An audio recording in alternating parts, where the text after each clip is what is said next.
ကျွန်တော်ဒီသင်ခန်းစာမှာဘာလို့သွားပြီးတော့လေ့လာကြမလဲဆိုလို့ရှိရင်ဒီ late modifier ကိုသွားပြီးလေ့လာကြမယ်နော်အဲ့တော့ပထမဆုံးဒီ late modifier ကိုမလေ့လာခင်ကျွန်တော်ဒီမှာ class တစ်ခုတည်ဆောက်လိုက်မယ်နော်အဲ့ဒီ class ကိုကျွန်တော်ဒီမှာ student လို့ပေးလိုက်မယ်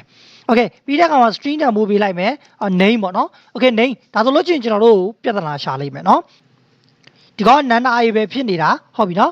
ဒါကြောင့်မလို့ကျွန်တော်တို့ပြဿနာရှာလိုက်မယ်ဆိုတော့ကျွန်တော်ဒီထဲမှာတန်ဖိုးတစ်ခု assign လုပ်ပေးမှရမယ်ဥပမာဆိုကြပါလို့မောင်ပေါ့နော် okay ဒီလိုမျိုးတန်ဖိုးတစ်ခုမှ assign မလုပ်ချင်ဘူးဆိုလို့ရှိရင်ကျွန်တော်တို့ဒီမှာပြဿနာရှာမှာပဲဖြစ်တယ် okay အဲ့လိုပြဿနာမရှာအောင်လဲကျွန်တော်တို့အရှိကနေ late ဆိုတဲ့ modifier လေးကိုသုံးပေးလို့ရတယ်ဟုတ်ပြီနော် okay အခုကြည့်လိုက်အမေဆိုလို့ late ဆိုပြီးအရှိကထည့်ပေးလိုက်တဲ့အတွက်ပြဿနာမရှိတော့ဘူးဟုတ်ပြီနော်အဲ့အပြင်ကျွန်တော်ဒီမှာ run ဆိုတဲ့ method ကလေးတစ်ခုရှိတယ်အဲ့ဒီထဲမှာကျွန်တော် print ပေါ့နော် print လုပ်လိုက်မယ် print print နောက်ပြီးတော့လို့ရှိရင် I and run ပေါ့နော် I run ဆိုပြီးကျွန်တော်တို့ပြောလိုက်မယ်ပြီးတဲ့အခါမှာအဲ့ student ကိုကျွန်တော် object တစ်ခုတည်ဆောက်လိုက်မယ်နော် student เนาะဒီပေါ့เนาะနောက်ပြီးတော့ new student ဆိုပြီးကျွန်တော်တို့ object တစ်ခုတည်ဆောက်လိုက်မယ်ဒီ chain တွေရှိပြဿနာမရှိဘူးမိတ်ဆွေတို့ run ကြည့်လိုက်ဘာမှ error မရှိဘူး run နေလိမ့်မယ်เนาะပြီးအဲ့ student ကနေပြီးတော့မှ run method ကိုလှမ်းခေါ်လိုက်အောင်เนาะပြဿနာမရှိဘူး student ကနေ run method ကိုလှမ်းခေါ်တဲ့အတွက် I and run ဆိုတဲ့ကောင်လေး print ထုတ်ပေးမယ်တွေ့လား I and run ဘာဖြစ်လို့လဲဆိုလို့ရှိရင်ကျွန်တော်ကဒီမှာ student ကနေပြီးတော့မှ student object ကနေပြီးတော့ run method ကိုလှမ်းခေါ်လိုက်တာဒါကြောင့်မို့လို့ run method ကအလုပ်လုပ်သွားတယ်အဲ့တော့သူထဲမှာရှိတဲ့เนาะဒီ output ကလေးကဗါလဲတဲ့ I run ဆိုပြီးဒီမှာ output ထုတ်ထားတယ်ဒီလည်းပြဿနာမရှိသေးဘူးဒါပေမဲ့မိတ်ဆွေတို့အဲ့ဒီ run method ကနေပြီးတော့เนาะဘာလုပ်မလဲဆိုလို့ရှိရင် print လုပ်မယ်ဘယ်သူ့ကို print လုပ်မလဲဆိုရင် this name အဲ့ဒီ name ကိုပါသွားပြီးတော့ print လုပ်မယ်ဒီဘောက late သတ်မှတ်ထားတဲ့เนาะဒီမှာ late ဆိုပြီးတော့သတ်မှတ်ထားတဲ့ fee လေး fee ရဲ့ name ကဗါလဲ name အဲ့ဒီကောင်ကိုဒီမှာလာပြီးတော့အသုံးပြုမယ်ဆိုလို့ရှိရင်တော့ပြဿနာတက်သွားပြီမိတ်ဆွေတို့ကြည့်လိုက်နော် okay ဒီမှာပြဿနာတက်ပြီဘာဖြစ်လို့ပြဿနာတက်လဲဆိုလို့ရှိရင်ကျွန်တော်တို့ကဒီမှာ late ဆိုပြီးတော့ပေးထားတဲ့ fee တွေဒီသူတို့အသုံးမပြုခင်မှာဘာလုပ်ပေးရလဲဆိုသူတို့တဲကိုတန်ဖိုးတစ်ခု assign လုပ်ပေးရတယ်နော်ဒါကြောင့်မလို့ကျွန်တော်တို့ကသူ့ကိုမသုံးခင်အရင်ဦးဆုံး assign လုပ်ပေးရမယ်နေဘာဖြစ်လဲမောင်ဒီလို assign လာလုပ်ပေးရမယ်ဟုတ်ပြီနော် okay ဒါဆိုလို့ရှိရင်တော့မိတ်ဆွေတို့ run ကြည့်လိုက်ပြဿနာမတက်တော့okay ဒီမှာရပြီမောင်I run နဲ့ဟုတ်ပြီနော်ဒီမောင်ကဘာတူလဲဆိုလို့ရှိရင်ဒီမှာ this name ဒီကောင်ကို print ထုတ်တာ this day ကိုဒီမှာကျွန်တော်တို့ကတန်ဖိုးတစ်ခု assign လုပ်လိုက်တာမောင်ဆိုပြီးတော့ဆိုတာကကျွန်တော်ကတန်ဖိုးတစ်ခုကို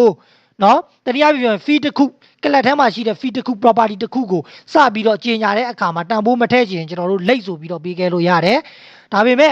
အဲ့ဒီ late ကိုကျွန်တော်တို့ကအသုံးမပြုခင်မှာတော့သူ့ကိုတန်ဖိုးတစ်ခုထည့်ပေးရမယ်တန်ဖိုးတစ်ခု assign လုပ်ပေးရမယ်ဒါမှသာလေပြဿနာမတက်မှာပဲဖြစ်တယ်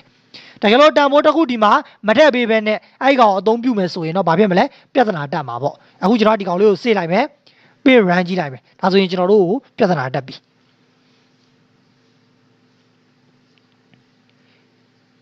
okay နော် okay ဒါကကျွန်တော်မိတ်ဆွေတို့ဒီ late keyword လေးအကြောင်းပေါ့နော် late modifier လေးအကြောင်းကိုပြောပြချင်တာနောက်တစ်ခုကကြာကျွန်တော်ဒီထဲကအကောင်လေးတွေအကုန်ဖြတ်လိုက်တော့မယ်နော်ဒီထဲအကောင်လေးတွေကိုကျွန်တော်အကုန်ဖြတ်လိုက်မယ်ပြီးရင်ဒီပေါ်မှာလည်းကျွန်တော်ဒီကောင်လေးကိုလည်းအကုန်ဖြတ်လိုက်မယ်နော် okay အဲ့ဒါဘာလဲဆိုလို့ရှိရင်ကျွန်တော်ဒီမှာ string နော်ဒီပြီးလို့ရှိရင် name ပေါ့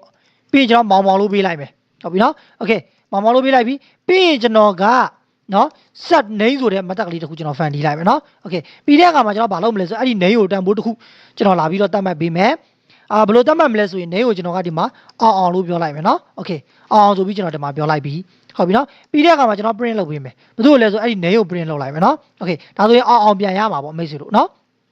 okay အဲ့တော့ကျွန်တော်ဒီမှာ object တစ်ခုတည်ထားလိုက်မယ် student add new ဘာဖြစ်လဲ student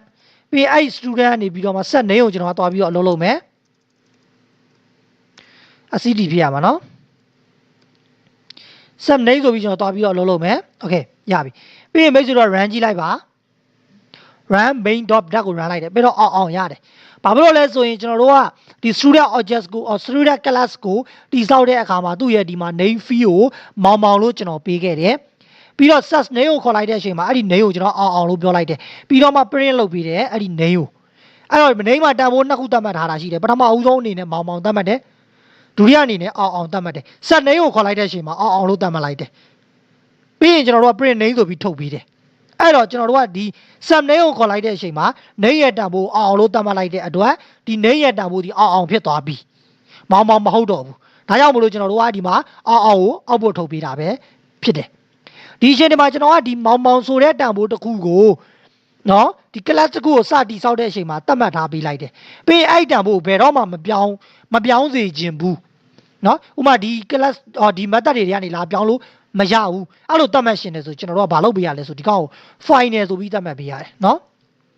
final လို့တတ်မှတ်ပေးလိုက်ဒါဆိုရင်ဒီမှာကြည့်လိုက်ဒီ set name တွေကနေဒီတန်ဖိုးလာပြောင်းတာနဲ့ဒီမှာကြည့်လိုက်ကျွန်တော်တို့ဒီမှာအနီပြနေနော်ပြောင်းလို့မရအောင်မိတ်ဆွေတို့တွားပြီးတော့လဲ run ကြည့်လိုက်နော် run လိုက်ရင်ဘာဖြစ်လဲအဲ့ဒါတတ်မှာပေါ့ဟုတ်ပြီအဲ့တော့ဒီ set name ထဲမှာတန်ဖိုးလာပြီးပြောင်းလို့မရတော့ဘူးအဲ့တော့ဒီကောင်ကိုကျွန်တော်က print ထုတ်ကြည့်လိုက်မယ်ဒါဆိုရင်တော့သူကမောင်ဖြစ်လိမ့်မယ်တန်ဖိုးကဆိုလိုတာကကျွန်တော်တို့က variable တခု sorry fee တခုဒါမှဒီ fee ပေါ့နော် property လို့လဲခေါ်တာပေါ့ဒီ fee တခုကိုကျွန်တော်တို့ကတန်ဖိုးတခုဒီမှာတတ်မှတ်တယ်ပြီးရင်အဲ့တန်ဖိုးဘယ်တော့မှမပြောင်းစေချင်ဘူးဆိုရင်သူ့ရဲ့ရှေ့ကနေပြီးတော့ဒီ final ဆိုတဲ့ keyword လေးကိုသုံးပြီးတတ်မှတ်ခဲ့လို့ရတယ်ဒါဆိုရင်အဲ့တန်ဖိုးကိုကျွန်တော်တို့ဘယ်နာဖြစ်ဖြစ်ပြောင်းလဲပြီးတော့အသုံးပြုလို့ရမှာမဟုတ်ဘူးနော်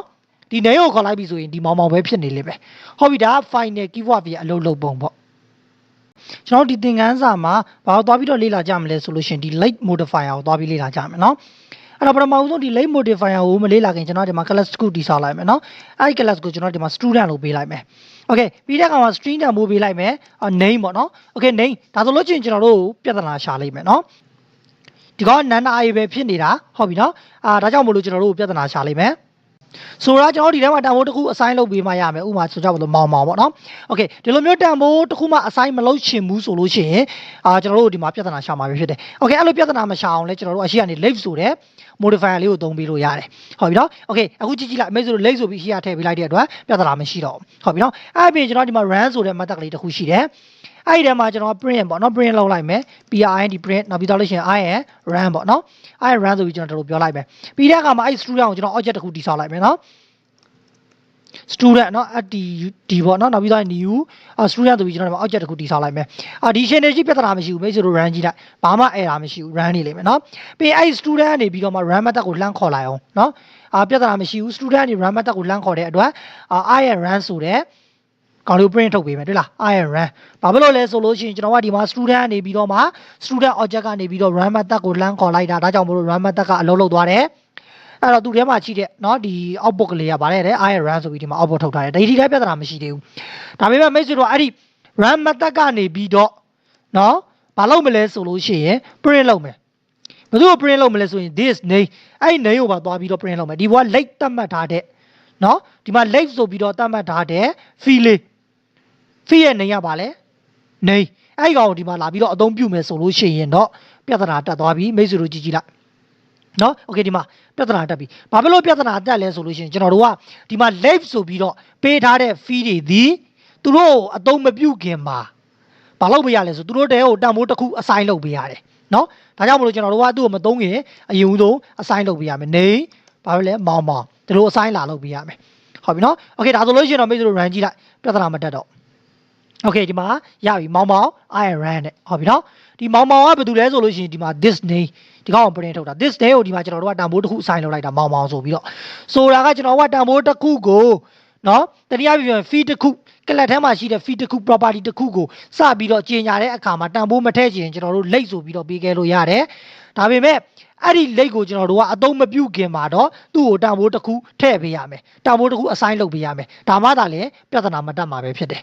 တကယ်လို့တန်ဖိုးတစ်ခုဒီမှာမထည့်ပေးဘဲနဲ့အဲ့ဒီကောင်အသုံးပြုမယ်ဆိုရင်တော့ဘာဖြစ်မလဲပြဿနာတက်မှာပေါ့အခုကျွန်တော်ဒီကောင်လေးကိုစေ့လိုက်မယ်ပြီး run ကြည့်လိုက်မယ်ဒါဆိုရင်ကျွန်တော်တို့ပြဿနာတက်ပြီ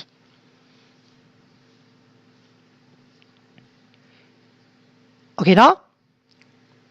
okay ဒါကကျွန်တော်မိတ်ဆွေတို့ဒီ late keyword လေးအကြောင်းပေါ့နော် late modifier လေးအကြောင်းကိုပြောပြချင်တာနောက်တစ်ခုကကြာကျွန်တော်ဒီထဲကကောင်လေးတွေအကုန်ဖြတ်လိုက်တော့မယ်နော်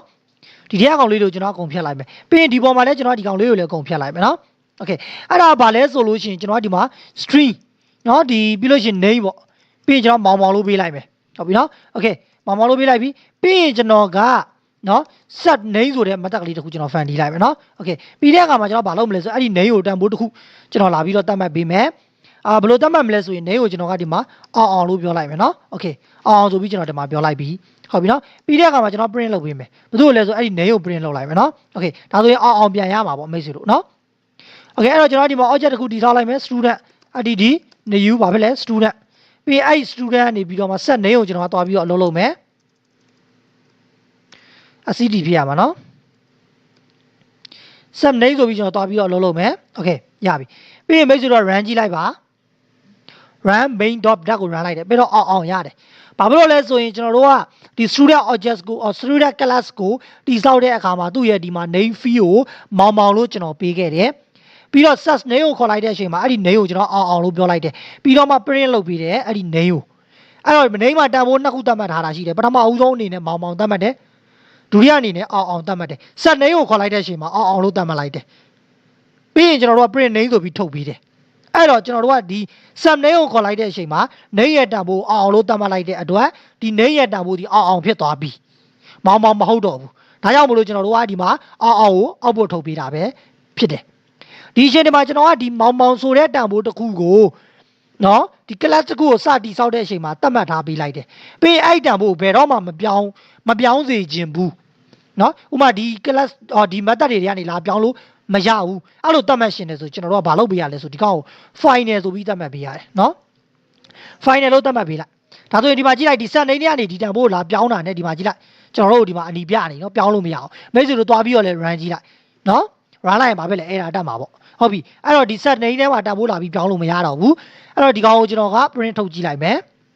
ဒါဆိုရင်တော့သူကမောင်မောင်ဖြစ်လိမ့်မယ်တန်ဖိုးကဆိုလိုတာကကျွန်တော်တို့က variable တခု sorry fee တခုဒါမှဒီ fee ပေါ့နော် property လို့လဲခေါ်တာပေါ့ဒီ fee တခုကိုကျွန်တော်တို့ကတန်ဖိုးတခုဒီမှာသတ်မှတ်တယ်ပြီးရင်အဲ့တန်ဖိုးဘယ်တော့မှမပြောင်းစေချင်ဘူးဆိုရင်သူ့ရဲ့ရှေ့ကနေပြီးတော့ဒီ final ဆိုတဲ့ keyword လေးကိုသုံးပြီးသတ်မှတ်ခဲ့လို့ရတယ်ဒါဆိုရင်အဲ့တန်ဖိုးကိုကျွန်တော်တို့ဘယ်နာဖြစ်ဖြစ်ပြောင်းလဲပြီးတော့အသုံးပြုလို့ရမှာမဟုတ်ဘူးနော်ဒီ name ကိုခေါ်လိုက်ပြီဆိုရင်ဒီမောင်မောင်ပဲဖြစ်နေလိမ့်မယ်ဟုတ်ပြီဒါက final keyword ပြအလုပ်လုပ်ပုံပေါ့